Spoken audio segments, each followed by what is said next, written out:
Il y a eu un énorme effort de remise à niveau du patrimoine, très spectaculaire comme sur le GPV à la source, qui est complètement engagé sur l'Argonne, qui fait que la plupart des sites de l'agglomération sur lesquels était l'office, je pense aux salmonneries, je pense à la grande salle à Fleury, aujourd'hui les locataires sont très satisfaits de ce qui a pu être fait, de la résidentialisation, de la sécurisation.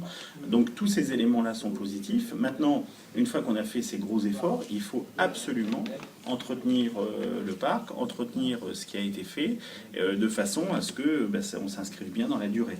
Et donc ça, c'est l'étape qui commence, sachant qu'on a bien redressé financièrement l'organisme et qu'on est en capacité justement de pouvoir financer naturellement cette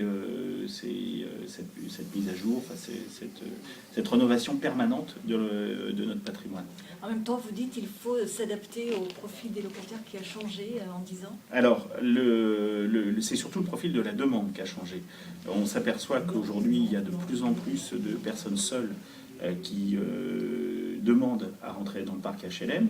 Il faut rappeler qu'on est à 2,5 fois moins cher en moyenne qu'un logement, entre guillemets, dans le parc privé.